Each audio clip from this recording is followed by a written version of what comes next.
Greetings and salutations. Thank you for joining us. My name's Johnny Nato, and you have reached another episode of Embrace Your Storm. And we've got another exciting episode for you as always. And yeah, we were chit-chatting, and I was like, I gotta hit record. Hang on. And so here we are with Ari Kapp. And Ari, thanks for coming on today. Cheers, Johnny. Thank you so much for having me. I'm really It's looking forward to this. my pleasure. We're just having such an awesome conversation. So I'm looking forward to it too. So before we get too much further, it seems like you grew up originally, or at least starting off as a piano player. So like give the audience some kind of insight onto what that looked like as a kid growing up playing piano behind your brother there. Sure. So when I grew up, my father is a scientist, and the lunch conversations and dinner conversations at the table were always about science and physics and all these sort of Mm. things. And I'm quite a bit younger than my brother, so I was always sitting there going, "Wow, this is so interesting. I have no idea what they're talking about." But I loved music, and my mom was into music. My grandfather was a conductor. My brother was playing piano, and he was quite a bit older than me. And I was always like listening to what he was playing, and I would walk to the piano and start picking off the notes of what he was Hmm. playing, right? Hmm. And so my mom, to her credit, was like, "We got to get her lessons," and she was trying to get me into the conservatory in Innsbruck, and they had this weird age limit. If you were under 7, they wouldn't let you in. And I kept begging, and my mom kept, being a squeaky wheel. And finally, they let me in at 6.5. Oh, yay. There you go. And then I would continue to want to play what my brother was playing, but they were saying, "You are not allowed to do that because you're picking it up by ear and you must learn to read." And they pestered me for like a year with this. I remember the smell of that book. I kid you not. It was called the Teufelschule. It was bright red You, and really you ugly looking. It was just you hated way the better. book so much. You remember the torment of the smell of it. I love it. I do. And Johnny, I had to, like, it was the ugliest sounding stuff that you just couldn't memorize for the life of you, to Right. force you to learn to read. Yeah, yeah. Now, fast forward, being a musician who loves to improvise and who teaches myself extensively, and with in lots of different avenues, I am just so fascinated by that, because how would you cut off an entire sense from somebody Seriously. learning? It's just Seriously. it's just criminal to me. No, So, yeah, it but is. on the upside, it made me very sensitive to the different channels of how music is perceived, how music is created, how we learn music. So maybe we can get into that a little later. But that's Absolutely. something I Yeah. love thinking about and talking about. So Yeah, so like you got into the school early there. Did you stick around playing piano long there? yeah, I did. I did all the Okay. recitals. I did all the, Okay. the torture stuff, and I did, and I learned a lot. It wasn't for naught. I learned theory. I learned the incredible importance and gift that good technique can be. Phrasing, Yeah. lots of nooks and crannies. So I did learn a lot of stuff, but I didn't pick up the bass until way later, and I was sharing that with you as we were chit-chatting. But for me, music at that time was. You had to get it right for the teacher. You had to get it right for the recitals. You had to not make a mistake, and don't you dare coloring outside the lines, right? And Yeah, really, even though it's an artistic expression, it's a constricted one. Like yeah. you know what I mean? Like you have to play these notes exactly how they were written. You know what I mean? Like there's no room for your expression. Well, I think there is after a certain level, because how you interpret things, can be very, I very hear that. creative. Yeah. And it's very unique how one person plays it versus another. So Well, I mean, when you're I taking think, lessons like that yeah, and when you're playing, just learning, yeah, just yeah, trying to yeah, produce a note and that's the goal, it's like yeah, you can't really express yourself. And it was interesting also because music at the time was considered, heart-wrenchingly beautiful, very serious. It always would get my parents' faces kind of this clarified look, kind of just mm, almost they would transport it somewhere else, right? They would tear up. So it was a serious thing, right? And yeah, yeah. when I was 18, I grew up in Innsbruck, Austria, which is a small town. And when I was 18, I wanted to get out of there for a minute. And I went to the States for a year. and had the most wonderful musical adventures there because I knew theory and I was drawn to music. And there I found myself hanging out with people on Harvard Square. I remember somebody showed me a scale on the guitar and I could put two and two together. I was like, oh, that's how that works, whole step five, step eight. And I was jamming along in no time and absolutely loved it. It was communal, it was fun. Mm, We were like yeah. improvising, trading fours, I mean, there was just all this stuff going on. And then I discovered jazz, and then my mind was completely blown. Yeah, no, totally. And I just remember it was thinking, gosh, music can be so fun, so free of the terror of the wrong note. Don't need charts. You just, hear it, and you're allowed to use your ears. And so that made a big influence on me and a big Like, impression. we're in B flat, cool. Yeah, yeah, exactly. Just move it up the fret, don't worry about the black keys. So yeah, no, exactly right. And then after that year, I came back to Austria, and I didn't do, still haven't picked up the bass yet. I'm like in my early 20s now, and I'm studying science because, that was a dinner conversation. And so I thought I would need to check a box. So I studied biology Mm, mm. and got my master's and everything. But when I got that degree, I was kind of like turned right around and was like, where's the music department? Because during Oh that man, no kidding. time, So what would you say about that? Like, do you look back at getting your master's and being like, man, that was a freaking waste. I knew I should have like did some music thing or something. Like, do you like how do you look at that? I mean, I'm grateful that in Austria you don't leave university with that, like these huge, ginormous loans. Right, So right. I was lucky that way, and but nothing's ever free, and there was a lot of effort, and in a way, for years I looked at it as something interesting I did. I mean, I learned a lot. It's fascinating to learn about animals and about evolution and about it's fascinating, and I did research on neurons and muscle cells. Mm, mm. It was very interesting. And as a musician, I often think about this. It's like, wow, all these things are happening when I push a string. Yeah, that's cool. Um, Yeah, so it wasn't, I wouldn't say learning is ever for naught. Even if you find that's out this true. is not for me. It's just Mm. being in the lab is very finicky. You have to be very clean. And I remember my samples, they always had, because you're looking under a microscope and even an electron microscope, and my samples always had these huge boulders of dust in it. I'm like, you have to be so pristine and so slow, and it just wasn't for me. It was just too repetitive, too tedious, and That's So, but funny. I learned a lot, and I checked the box, and I could prove to myself that if I put my mind to it, I get through it. So, it was a lot of that. That's But funny. It's funny you kind of put yourself back into a like a restricted like format or whatever, like with like back with the music when you first started playing. It's kind of that's funny. true. Yeah, yeah, no, you're right, Johnny. Absolutely, I did that. Yeah. Yeah, that's kind of funny. So like, so when you got back to to Austria, and you started playing, like, so did you start playing bass in the States then?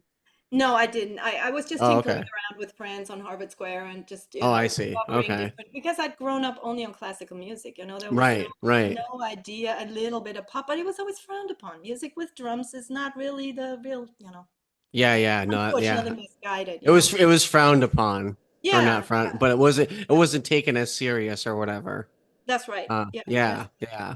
And Um, then when I discovered how much fun that was, when I came back to Austria, I started wanting to play in bands. And because I picked up things really quickly, I've started playing guitar and singing and keyboards, and started playing in a variety of bands, and ended up in this blues rock band where we hmm, did a lot of ZZ Top covers, which was like that's a big cool. fun. And, and one of the guys, and we needed a bass player because we had gigs on the books. And then somebody in the band, and we couldn't find one, and somebody in the band said, why don't you pick one up and give it a try? And I did. I bought this red, bright red little Ibanez sound gear, There you go. There you go. and it famously ran out of battery, and we all thought it was broken. So that's gives you an idea.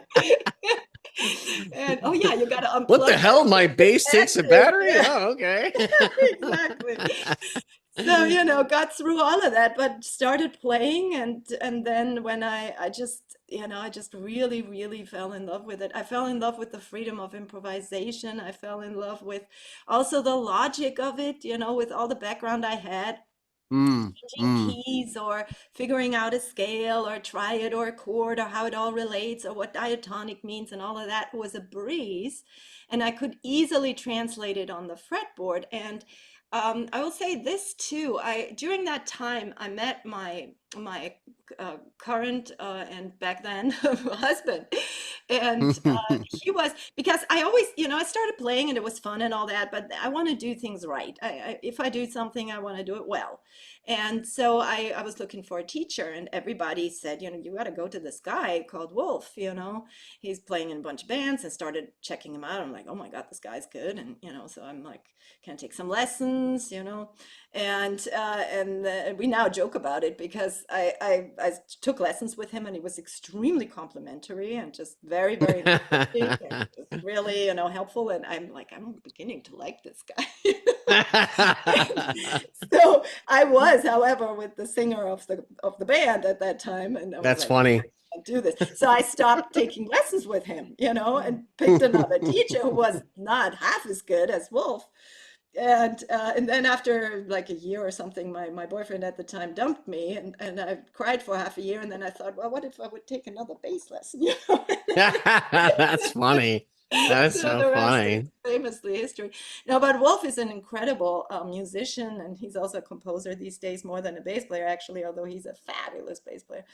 And he just really opened my eyes to the way we learn and strategies for practicing and taking everything and putting it into that endeavor, and Mm. developing some grit and not giving up when something gets hard, and the whole 9 yards I learned through music, and definitely have to credit him very much as one of my most important mentors. There were others like Victor Wooten or Kai Eckhart and Michael Oh Mann, yeah.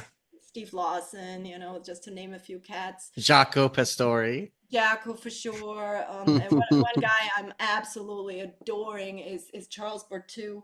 It was just having these amazing, beautiful solo bass arrangements, because that's kind of been my thing for the last few years, is to really get into solo bass. Credit to, cats like Steve Lawson and Michael Manring and Victor for sure. They Yeah, a lot yeah. with solo bass, and I just love that genre. So.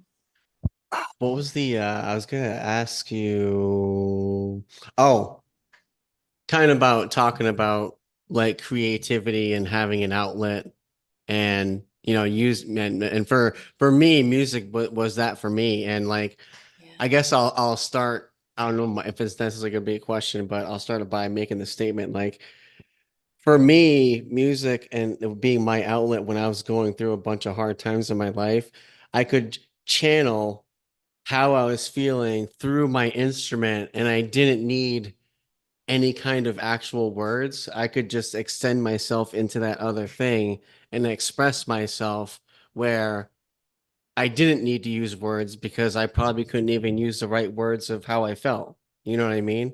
And so like that's what's kind of what I think is important about all creativity, where each person can get lost in that creative thing, where they can just truly just extend out into that thing, where they don't need to worry about maybe explaining themselves verbally or vocally or whatever.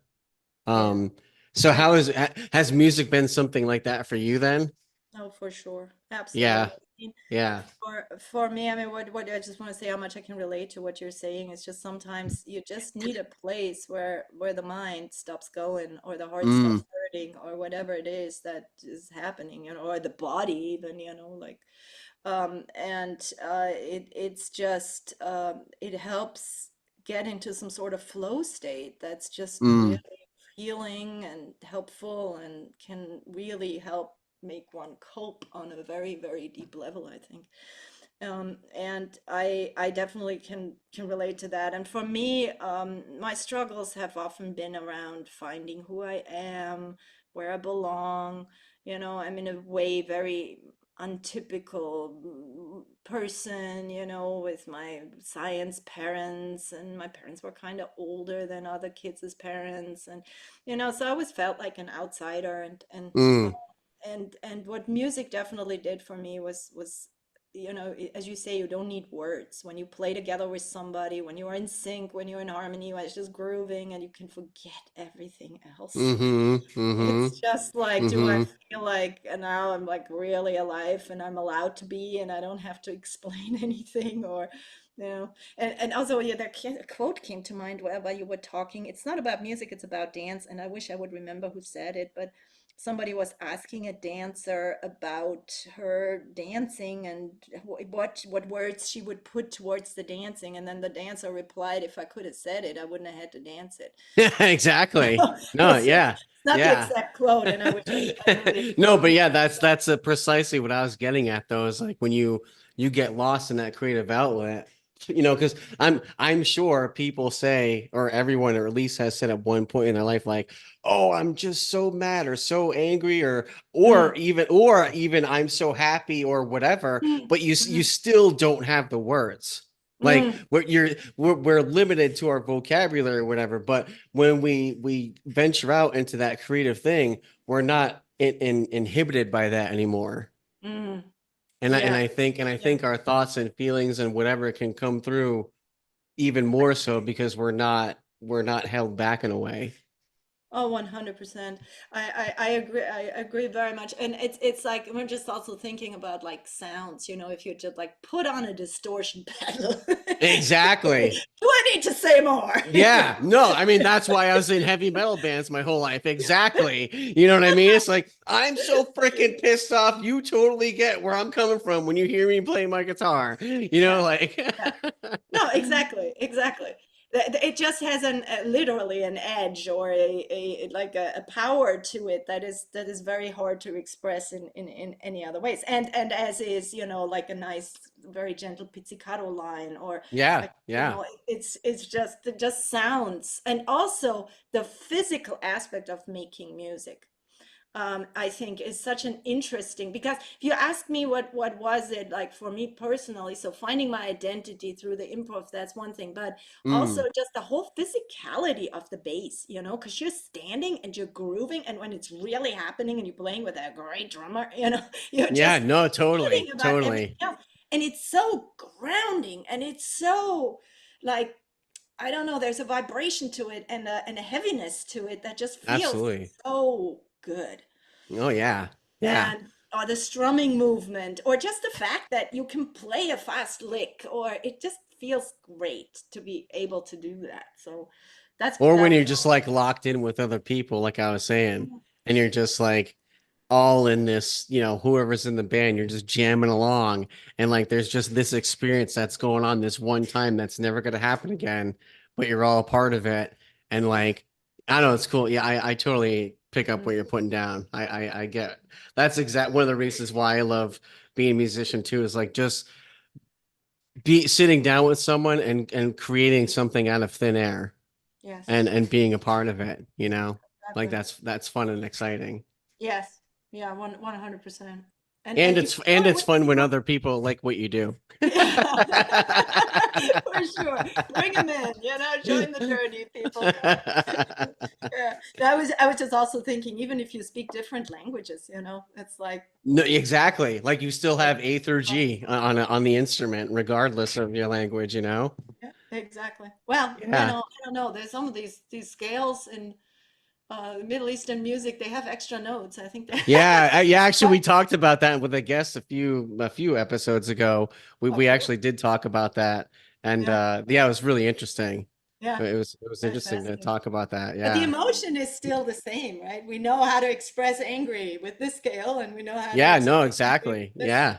set of notes, or not scale, but set of diatonic rules, whatever they are in their language. So it's great.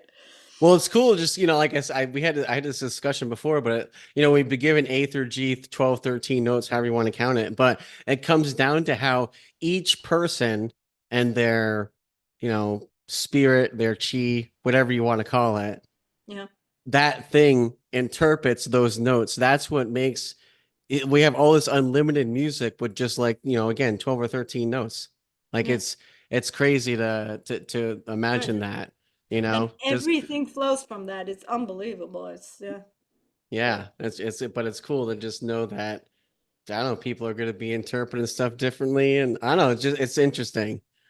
It's interesting to see what can be done with 12 or 13 notes. You know, if you play fretless, actually, you get an unlimited amount of notes, Oh, I believe that whether actually. you Yeah. want to or not. Yeah. Yeah. I've seen a few guitarists lately that are trying to do fretless stuff now. I was like, that's interesting, but it's got to be so hard to get because of what you just said. It's so hard to really line up true actual chords, I would imagine, on a guitar. There'd be Yeah, some a little bit funny sounding chords if you tried playing, you know? yeah. Well, I But wonder if they do that to get perfect tuning, you know. yeah, I'm Yeah, not sure. So it's do you play like more than a four string bass? You play like five, six, eight strings or whatever? yeah, I mean, I do any and all in my solo bass. I love picking up the six string just because I can do more chordal stuff, and I have the higher Mm, string, and I have the layout, and I can do some stuff with tapping and so forth. I also have it set up so tapping, is the main purpose of that bass. And okay. I have a five string for grooving and a bunch of five strings actually. And I teach a ton online. I have a membership. I have Yeah, we'll courses. talk about that soon. Oh yeah. And so I when I demonstrate, I usually just pick up my four string and I Okay. play these beautiful, beautiful basses, Johnny. They are just absolutely gorgeous. They're made by a small builder in Germany by the name of Gerald Marlowe. Mm. And they are just an absolute delight to play. They feel like butter. They just melt into my body. They feel like so comfortable. And so I work with him a lot, and so I have What kind of more pickups do you bases put in the than I should basses? admit. What kind of I, pickups do you use in the basses? what's that? What kind of pickups do you use in the basses? Oh, his bases mostly come with Delano pickups. That's also Okay. German companies, but I have had EMGs and Have you um, heard of Fluence made no, by I haven't. Fishman?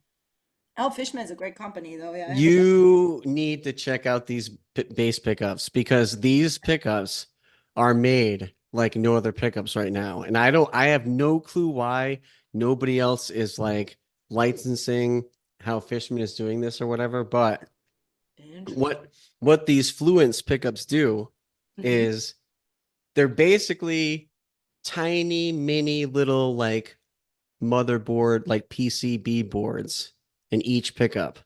And so instead of wrapping wire around a magnet like a traditional pickup, they Okay. etch in they etch in the magnetization on the PCB board. Oh, that's fascinating. So the sound quality Uh-huh. on these pickups are unheard of. Like there is absolutely no buzzing or humming at all from your guitar cord when you plug it in. It's completely silent. Okay, wow. And No. then what happens is on the pickups, every set of pickups that Fishermen make, these Fluence pickups, Mhm. every set of pickups have two push pull like knobs. So what happens is when you have one knob in one position, you have what's called whatever their first voice is for the bass. But if Mhm. you pull the knob, it gives the pickups a completely different, totally sounding voice of pickup sounds. Interesting. So what Well, it could see do what is like information to shop. one setup could be active, and then if you pull it, it'll be passive sounding instead. Wow. And then you can Excellent. split the coils and all kinds of stuff. It's ridiculous. Oh my. All right. Totally Must check out ridiculous. more gear, of course. Permission to shop is what I'm hearing you say. So Yeah, no, totally. Like you will not be like when I tell people I never played bass EMGs, but I used to strictly put EMGs in every guitar I ever played. great. Once I got these Fluence pickups in, I said the EMGs wish to be these. Wow. You know, I'm like EMGs aspire to be these Fluence pickups. Nice. So yeah, but what else was I gonna say? Oh, then the other thing that I was gonna mention too is I played this gig one time. This bass player, he literally had an 11 string bass. Oh, yeah. And I was like, how do you even play I that know thing, some man? cats that play with those, but yeah, you need big But hands for that. but he plays it so like like he doesn't even bother it. You know what I mean? Like he literally, like it was amazing to watch him play. I was like, wow, man, you use all the strings. Yeah, Like it's yeah, crazy. But I guess you have to get used to it, you know? Like yeah, is yeah, so yeah. is the No, no six is your kidding. I sixth mean, string the biggest string, the bass you played, or somebody tried to sell me a seven string once, and okay. just desperately trying. He was desperately trying to get me to play that seven string, but I was just not into it. And you know, I have very small hands, and I just I really struggle with the six string. You know, I can do it because it's a Marlowe, but when I do grooves on it, it's just always way harder for me than on the Yeah, I five. had an 8 string guitar and I couldn't even get my hand around it, Oh around the dear. neck. The neck was like the size of a coffee table. I was like, "Are Yeah. you kidding me?" No, I was exactly. That's like- like yeah, wild. Yeah. But But so tell me about the like the online, like how did you get to building like an online like base yeah. training and stuff like that? Like what brought you to that? You know, I've always loved teaching. Even when I was in high school, I was helping everybody with like English homework and Latin stuff and math Mm, and what have you. And I just always loved teaching, and I was so fascinated by the way how people relate to things or memorize things. mm, You know, some mm. people are super visual, some people are super like they have to understand it and talk it back to you so you know they get it. You know, there's so many Mm, different ways how mm. people understand. And I was always fascinated by that. And when I started being a player, you know, I just started teaching, and I've done this ever since I can remember. And when I then, you know, I went to music school, the variety of different iterations. I went to private music school. I went to University of Miami. I studied at University of Music in Vienna. I ended up in the States again through a scholarship and stayed and didn't go Wow. back. And so I, I I just always, you know, was drawn to the different ways of learning. And the academic environment for learning jazz is a very different environment than sitting on Harvard Square just picking it up through hearing, Yeah, you know. yeah, for So I was sure. always very interested in that. And because I noticed when I had my bass students that they had a different way in than I had, because my first step in was technique and theory and reading. Right, Those were right. my ways in. And they didn't have that, but I paid very close attention to them. And I noticed that a lot of bass players, they know the fretboard. They understand shapes. They feel that Mm, stuff as they mm, grip it, and they learn through imitation. And mm. a lot of times in my lessons, there would be coming up, you know, how to learn the fretboard and how to learn music theory. And I noticed that if I then told them, because they wanted to learn music theory and they would go and buy a typical music theory book, and the first thing that book does is go, every good boy does fine. This is a whole note. Right, This is a right. quarter. And that would Yeah. turn them off like no belief. But I would think, wait a minute, you know shapes, right? Have you ever play that funky music whiteboard? Okay, that's a pentatonic, you know? And so I realized that if you teach music theory on a fretted instrument like the bass through shapes, you have a beautiful logic. And then what I Mm, did was I connected that with technique, because as I'm teaching you to play a scale or to play a whole step or to play a major seven, I'm going to do that with a certain fingering. Why? Because it's always the same kind of constellation, right? Because mm, mm. shapes repeat. And so I figured out that if you combine theory with shapes and shapes with technique, and while you're doing with fingering, and while you're at it, I'm going to add good technique to the fingering, because if you play one finger per fret, all this stuff gets much easier, you know, for certain situations. Not Yeah, always, yeah. and so I developed a method, if you will, and I put that method out into a book and got turned down by publishers. They said it's too different, you know, it's because I start with intervals, not with scales. I do it with diagrams, not through reading. So it was a very different approach, and Mm. it got some pushback, you know, and so I figured out self-publishing and published it. And you know, Jonathan, this I would not have known that there is that it's really actually possible to build a business on that, but I did, I hear because you. that book blew up and became a bestseller on Amazon very quickly. And I had no idea what I was doing. I wasn't doing marketing. I wasn't doing anything. The only thing I was known, you know, amongst my peers as a player. So Mm. in that sense, I had, an audience of people who would say, "Oh, cool, look at what Ari did," and so, but to make a long story short, on top of that book, I wrote another book on the fretboard system, which was a system that I learned from Wolfgang as well as from a bass school in Munich. And then we added a whole bunch of things to it, like Wolf developed a way of using mental practice, practice without the instrument, Huh. practicing using visualization, practicing using kinesthetics, practicing with the auditory path, saying things like Hmm. note names or scale degrees as you practice. I mean, there was this whole other level of Wow. how you can support learning as you do and as you learn the instrument. And then we really had we had a more and more solid method, and then I recreated the whole thing for rhythm, and then I'm recreating it. This is going to be the next book on reading, and Hmm. so I just kept putting stuff out there. I started a blog, I started answering questions on Quora, I started Hmm. making YouTubes. That's fairly new actually, but I just kept tying it together. And then when the pandemic hit, all of us lost our gigs, right? So Yeah. Yeah. I was in the middle of moving, and I was already online, and my business like literally exploded. We had practice groups, and I started doing much more with community because I figured out learning online is great, but it can get very lonely. Yeah. And No, totally. I wanted to create a community, and so we created these like practice groups, right? Like 20 people going through my program from here to here and meeting every week and having homework. And now you play, and now you present, and there's a big final at the end, big performance. And Hmm. it just turned into this really wonderful community that's been steadily growing. And now I have a membership, and I have an online portal, and I still have my blog and my YouTubes, and yeah, it's very, So very. what's the website then to do the bass lessons?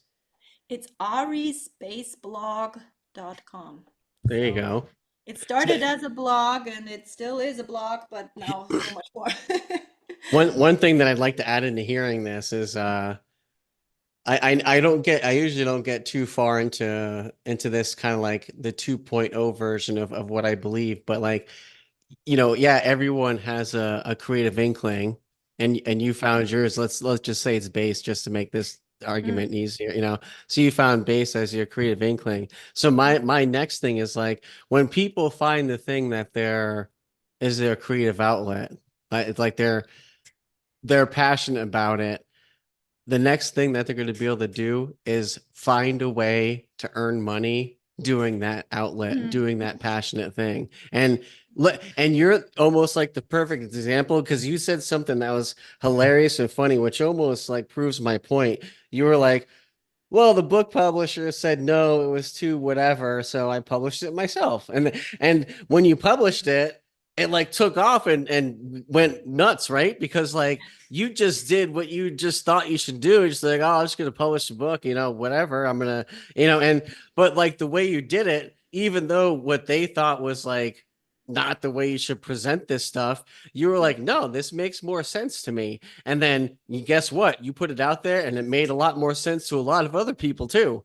So Yeah. like, you know what I'm saying? So like almost like ignorance is almost bliss kind of, you know what I mean? Like when In you're a way, yeah. And you know what I also thought? I mean, these people who turned me down, they're very, very experienced to know what works, what has worked right, for them for a very long time, So right, for right. me to be like coming out of nowhere and asking them to take a big risk, because that's what you do. I mean, I paid about many $1,000s Yeah, before the no, book hit totally. market, No, because totally. I Yeah. had to get a cover, and I had to figure out all the legal stuff and all that. So it's not without work, and it's not without risk, because you're literally investing in somebody. And I in a way understand them, because it wasn't fitting their model. It wasn't fitting what they were known for and what had worked for them for a long time. And I mean, in a way, I was happy to be gutsy enough to just try it on my own, and knock on wood, but worked. And it's just Yeah, but I mean, I'm just saying, it's if you develop something new, you're asking people to buy into it. They're taking a risk, you know. I had Yeah, no, totally. my first editor I had, she was a well-known editor in that world. She said, "This won't work. Forget it."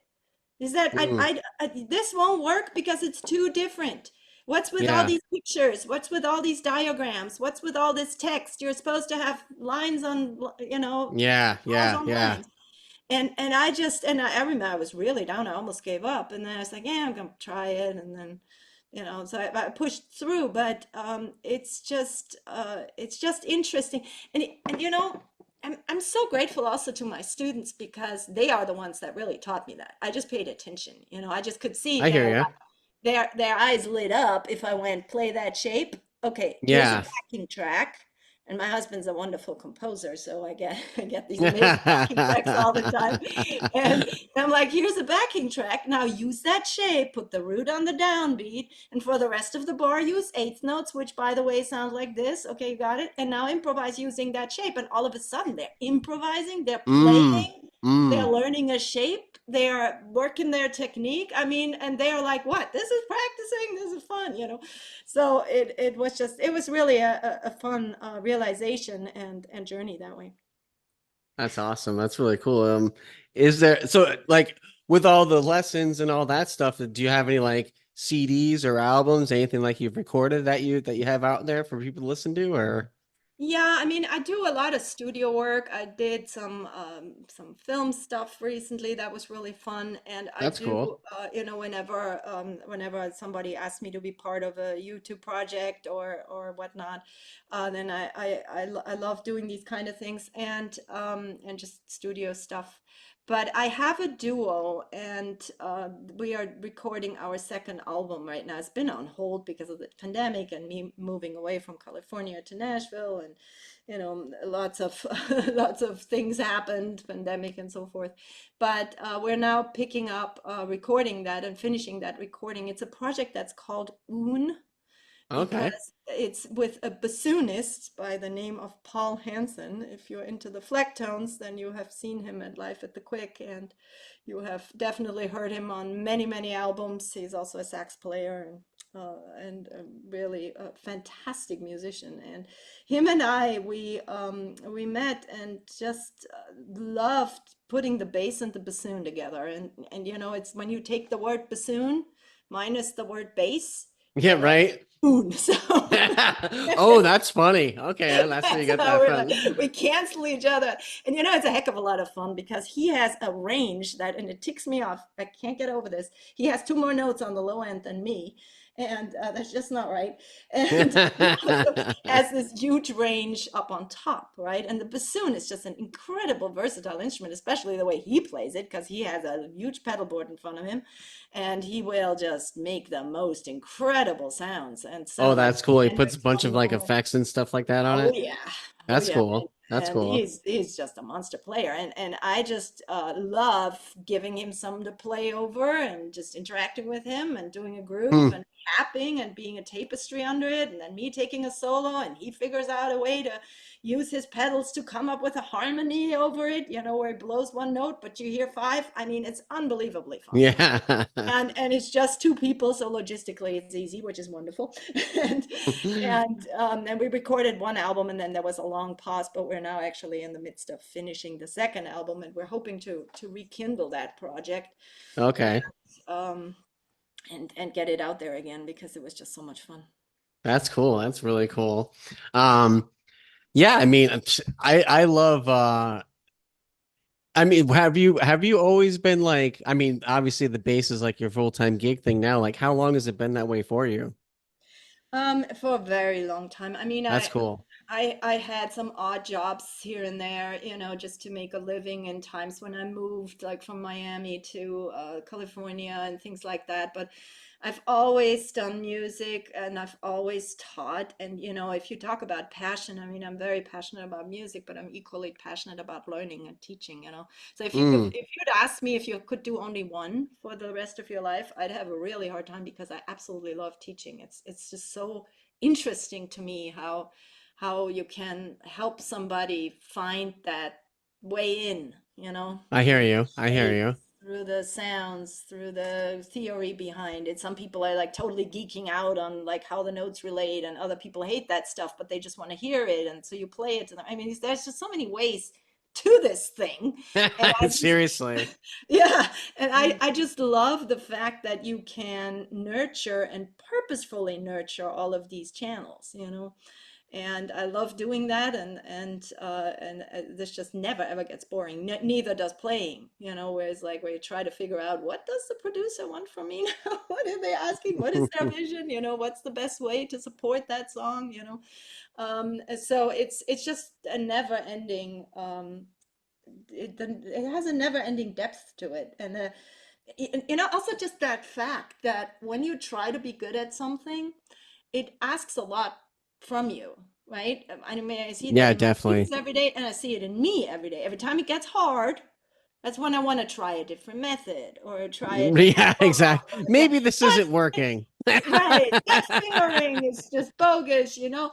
And it's like we throw up these resistances against like anything that's a deeper kind of focus. Mm, And I'm really feeling that, especially in today's world where we get so bombarded with everything left and right, we have mm, at the same time a deep longing for like a longer focus, for like we were talking earlier about really letting ourselves fall into the music, being so engulfed in a drill or in a practice or a focus, you know, where you put your focus as you do a boring fingering drill, for example. That's one of the mm.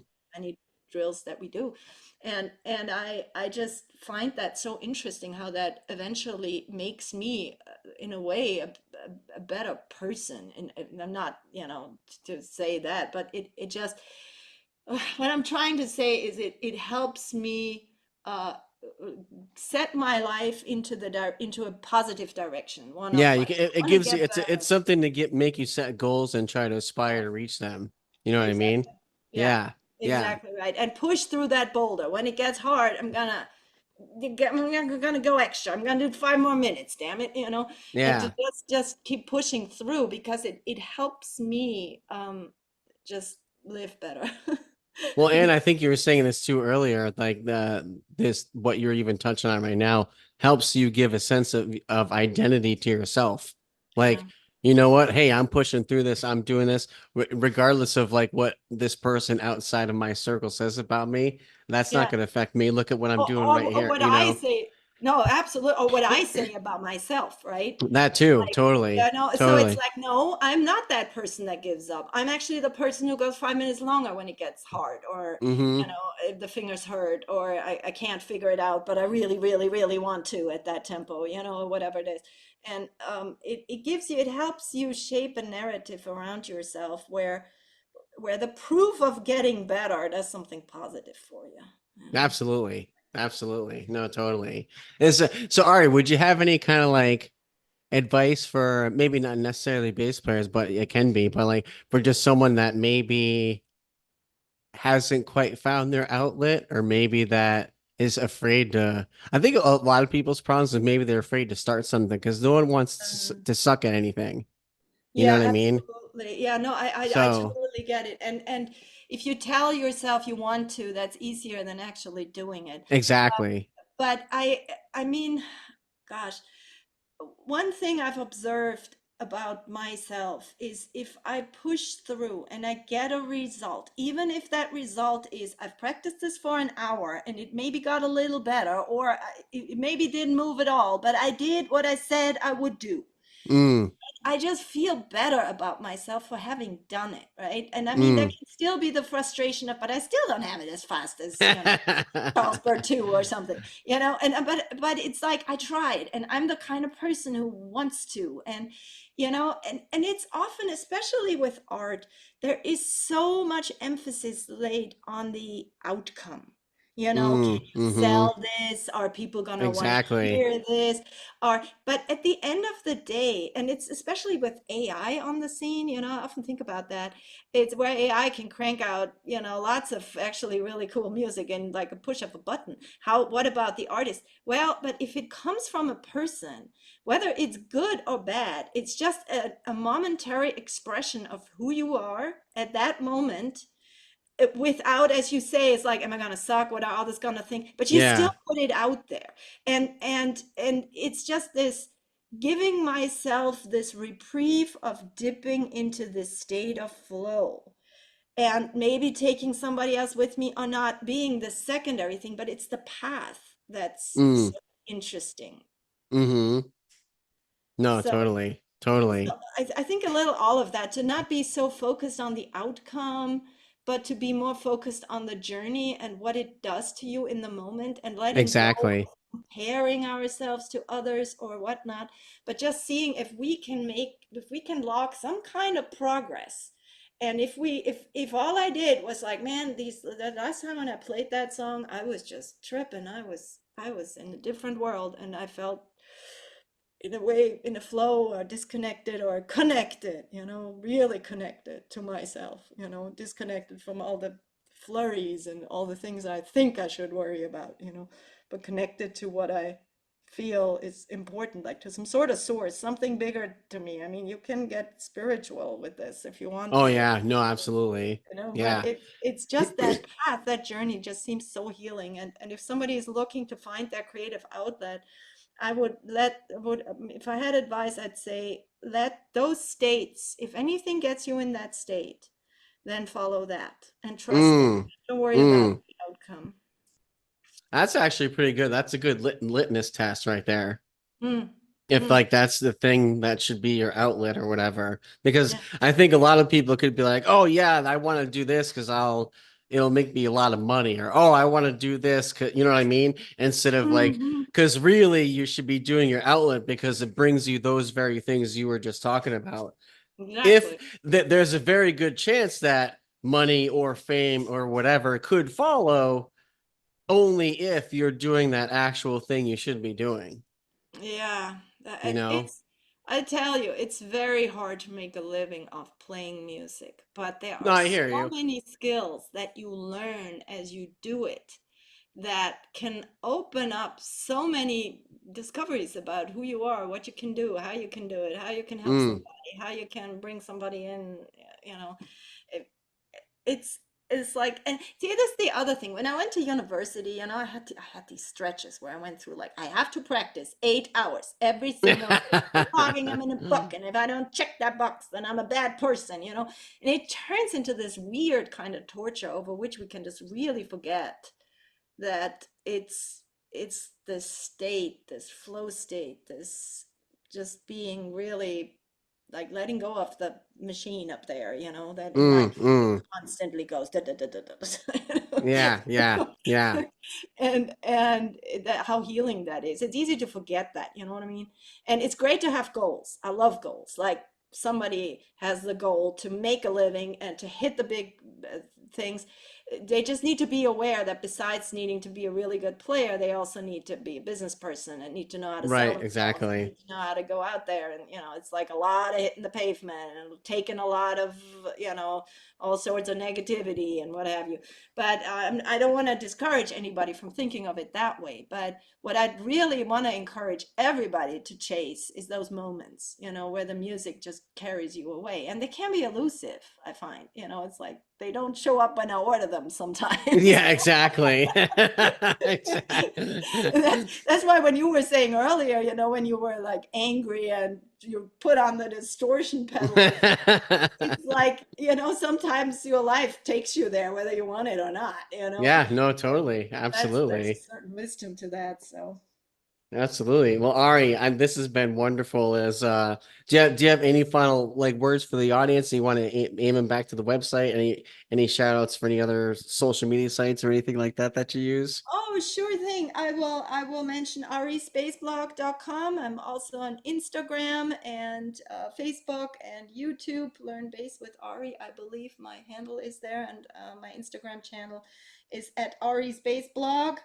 And yeah, I just really love that you are giving creativity a voice and are exploring how different people are doing that. And I'm just really grateful to you for having me on, John. Yeah, no, thank you for coming on. I appreciate your time and I'll have you back on any other time you have anything else new going on or something coming up. Definitely, Oh, reach back out. We'll have you on anytime. So thank you so much for coming on. Sounds great. Thanks for having me, Jonathan. Thank you. And everyone, thank you for listening. Thank you for downloading, and embrace your storm. See ya.